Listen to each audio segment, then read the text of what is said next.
संजीवनी अस्पताल बाल एवं शिशु रोग, general surgery, plastic surgery, neuro surgery, नेत्र रोग, फिजियोथेरेपी, स्त्री एवं प्रसूति रोग, हृदय एवं शुगर रोग, हड्डी एवं जोड़ रोग, कार्डियोलॉजी, दंत रोग, इमरजेंसी चिकित्सक सुविधाओं में एक भरोसेमंद नाम है। ICU, NICU, cath lab, hair transplant free दिया जाता है। आयुष्मान भारत हरियाणा सरकार और रिटायर्ड फौजी भाइयों के इलाज, इंश्योरेंस और TPA पैनल पर सभी सुविधाएं उपलब्ध।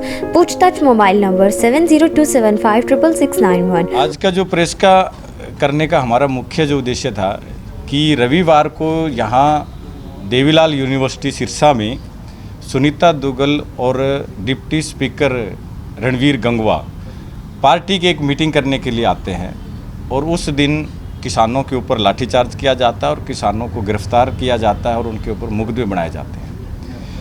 तो हम एक तो ये कहना चाहते हैं कि आपके प्रेस के माध्यम से कि यूनिवर्सिटी का बार बार पार्टी की मीटिंग के लिए प्रयोग करना ये कहाँ तक सही है, जबकि एक वो पार्टी की मीटिंग हो रही है, कोई सार्वजनिक काम नहीं है, कुछ नहीं है। बीजेपी की मीटिंग हो रही थी और वो देवीलाल यूनिवर्सिटी में की जा रही है, जबकि देवीलाल यूनिवर्सिटी जो है वो किसी पार्टी के प्रयोग करने के लिए नहीं बनी है। तो इसलिए उस यूनिवर्सिटी का दुरुपयोग किया जा रहा है, राजनीतिक जो अपने गुंडागर्दी करके और राजनीतिक प्रभाव से यूनिवर्सिटी के अंदर बार बार मीटिंगें करके यूनिवर्सिटी का दुरुपयोग किया जा रहा है, सरकारी जो संपत्ति है उसका एक पार्टी के द्वारा। दूसरा, रणवीर गंगवा जो है वो एक डिप्टी स्पीकर है। डिप्टी स्पीकर जो बन जाता है तो वो सबके लिए एक कॉमन हो जाता है। जितने भी पार्टियों के विधायक जो चुन के आते हैं वो सब मिलके एक स्पीकर बनाया जाता है और उसके स्पीकर को वहाँ पे विधानसभा जो वो चलाई जाती है उसके आदेशानुसार और उनसे मंजूरी लेके बोलने की और सारी चीज़ें। जब वो एक कॉमन आदमी बन जाता है तो वो एक पार्टी विशेष की मीटिंग में आना ये अपने आप में एक मर्यादा का उल्लंघन उन्होंने किया है, संवैधानिक उल्लंघन उन्होंने किया है। तो डिप्टी स्पीकर गंगवा जो है उनके खिलाफ मुकदमा दर्ज होना चाहिए, जो एक उसके ऊपर संवैधानिक पद पर बैठते हुए उन्हें सारी मर्यादाएं तोड़ने का काम किया है। देश के अंदर जो आंदोलन चल रहा है इस आंदोलन को बदनाम करने के लिए एक लगातार जो ये पार्टी है वो षड्यंत्र रचती आई है। रविवार के दिन भी यही हुआ, एक षड्यंत्र यहाँ पे किया गया। हम सुबह से संयुक्त मोर्चे के आह्वान के ऊपर उनको काले झंडे दिखाने के लिए किसान जो है तीनों गेटों के ऊपर खड़े थे कि जैसे ये लोग बाहर आएंगे हम इनका विरोध करेंगे और इनको काले झंडे दिखाएंगे। क्योंकि देश में 9 महीने हो गए यहाँ सिरसा के अंदर और 8 महीने के लगभग हो गए दिल्ली के चारों तरफ बॉर्डरों के ऊपर जो मोर्चे लगे हैं और संयुक्त मोर्चे ने ये फैसला किया था कि जो इन कानूनों का समर्थन करने वाली पार्टियां हैं वो बीजेपी, जेजेपी और इसके अलावा कोई भी विधायक है किसी भी पार्टी का है जो इन कानूनों का समर्थन करता है उनके खिलाफ पूरे प्रदेश में, हरियाणा में और पूरे देश के अंदर इनका बहिष्कार कर दिया गया है, इनका हुक्का पानी बंद कर दिया गया है। इनको किसी भी गांव के अंदर जो है जाने नहीं दिया जाता, क्योंकि ये जनता के द्वारा चुने हुए लोग हैं और जनता ने ये फैसला कर लिया है कि हमने इनको वोट जो दिया था वो इसलिए दिया था कि वो इस कुर्सी पर बैठ के हमारे हक के लिए और देश की जनता के हक के लिए कोई नीति बनाएंगे। लेकिन इन्होंने देश को बेचने वाली नीतियाँ बना दी, देश को कॉरपोरेट के हवाले करने वाली नीतियाँ बना दी। जो 3 कानून आए इन 3 कानूनों से देश दोबारा से कंपनी के अधीन होने जा रहा है।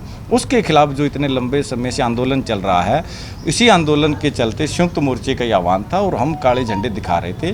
तो इन्होंने शाम के समय जो सुनीता दुग्गल है उसको एक प्राइवेट गाड़ी से निकाल दिया जाता है पीछे के रास्ते से, और रणवीर गंगवा है वो एक पूरा काफिला लेके, जहाँ किसान हम वहाँ पर बैठे थे उनको काले झंडे दिखाने को लेकर वहाँ से निकलने के लिए आते हैं। तब हम वहाँ बैठ जाते हैं काले झंडे लेके, तो पुलिस, भारी भरकम पुलिस वहाँ पर लगाई जाती है और हमारे ऊपर लाठीचार्ज किया जाता है।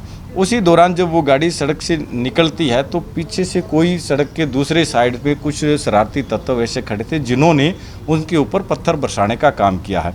तो हमारा मानना यह है कि ये जो लोग पत्थर बरसाया था ये इन्हीं के द्वारा प्लांट किए गए लोग थे ताकि किसान आंदोलन को बदनाम किया जा सके।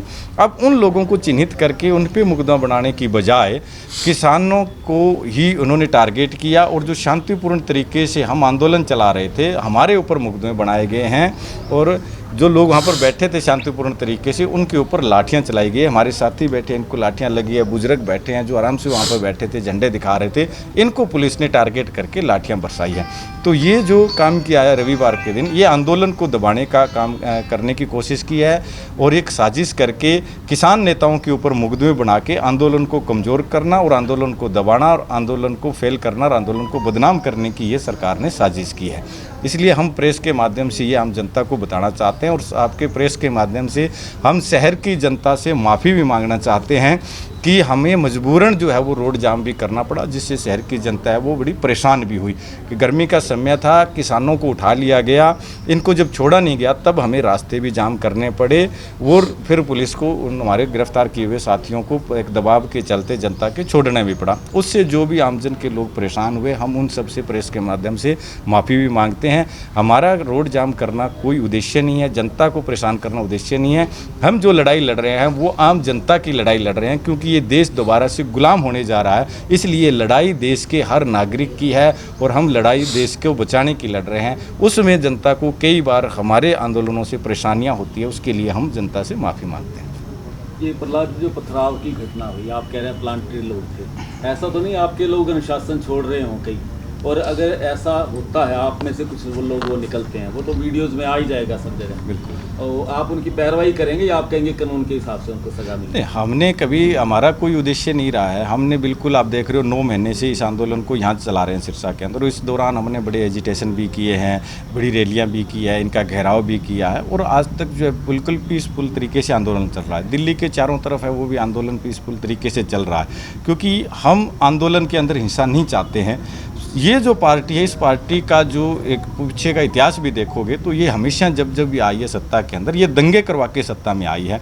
गुजरात के अंदर भी देखोगे, जब से देश आज़ाद हुआ तब से लेके गुजरात में हिंदू और मुसलमानों को कभी दंगे नहीं हुए, लेकिन बीजेपी ने वहाँ पे दंगे करवाए प्लांटेड करके। हरियाणा के अंदर कभी भी जातीय दंगे नहीं हुए थे, लेकिन जैसे बीजेपी हरियाणा के अंदर आती है तो यहाँ पर भी जातीय दंगे इन्होंने करवाए हैं। तो ये पार्टी का एक हमेशा ही रहा। अब जो किसान आंदोलन है, ये एक जन आंदोलन बन गया देश के अंदर, तो इस आंदोलन को बदनाम करने के लिए इस तरीके करते हैं। अब एक बड़ा तबका, जब किसान इस तरीके से प्रोटेस्ट कर रहे हैं, उनके अंदर 1-2 व्यक्ति ये प्लांटेड करके भेज देते हैं, तो उसमें कुछ लोग जो गांव से आए हैं एकदम अचानक, उनको पता नहीं चल जाता, तो वो हो सकता है कोई किसी उन्हीं की मतलब गलत फहमी की वजह से कई बार वो उत्साहित हो जाते हैं, वो तो हो सकता है। लेकिन जो पत्थरबाजी करना, ये सारा प्लांटेड लोगों के द्वारा किया गया। वो किसान आंदोलनकारियों ने, किसी ने इस तरीके की कोई हरकत नहीं किया। अब एफआईआर दर्ज हुई है, इसको लेकर के संयुक्त किसान मोर्चा क्या रुख है, वहाँ से कोई बातचीत? कल हमारी संयुक्त किसान मोर्चे की बैठक है, उसके अंदर तय होगा। सारी संयुक्त मोर्चे की नॉलेज में ये चीज़ें आ गई है, उसी टाइम संयुक्त मोर्चे ने संज्ञान ले लिया था और कल बैठक होगी। बैठक के अंदर इसके ऊपर बातचीत की जाएगी और कल संयुक्त मोर्चे की बैठक में वो जो भी निर्णय होगा वो आप सब लोगों को बता देंगे। एफआईआर दर्ज हुई है, उसको रद्द करवाने के लिए भी किसान नहीं, एफआईआर रद्द करवाने का हमारा कोई मोटिव नहीं है। एफआईआर तो हम कह रहे हैं 4 और लगाओ, हमारे ऊपर मुकदमे से 4 और कर दो। हम इनके मुकदमों से डरने वाले नहीं हैं। ये जितने मुकदमे बना दे, जो मर्जी कर ले, क्योंकि झूठे मुकदमे सबको पता है। आपकी मीडिया की कवरेज भी हुई है, सब वो चीज़ें साफ हो, उसके अंदर भी किसने क्या किया क्या नहीं, वो सारी चीज़ें हैं। और इनके सरकार के खुद के भी कैमरे होते हैं, सारी चीज़ें वहाँ पे लाइव चल रहा था चीज़ें, तो वो एक एक चीज़ का वो तो पहचान हो जाएगी किसने किया क्या। ये तो साफ दिख रहा है। एक बुजुर्ग के ऊपर भी उन्होंने मुकदमा दर्ज किया, जो 70-75 साल के लाठी चल रहे हैं, उसके ऊपर भी बोला जानलेवा हमला किया है, ये किया है। तो ये साफ साफ दिख रहा है कि ये तो आंदोलन को बदनाम करने के लिए झूठी एक साजिश के तहत ये मुकदमे रद्द किए हैं। हम इन मुकदमों को रद्द करवाने की कोई मांग नहीं करते हैं। जिन किसानों के खिलाफ, जिन किसानों पे आप कह रहे हैं लाठीचार्ज हुआ है, कुछ फोटोएं भी आई थी लाठीचार्ज, उसकी चोट लगी हुई थी, तो क्या उन किसानों ने एमएलआर कटवाई, उन्होंने कोई शिकायत वगैरह दी है पुलिस को? नहीं, हमने किसी को ऐसी कोई शिकायत नहीं दी है। हमें भी पता है कि ये जो सरकार जो कर रही है, ना तो हम सरकार के इनकी लाठियों से डरने वाले हैं, ना इनके मुकदमों से डरने वाले, ना इनकी गोलियों से डरने वाले हैं।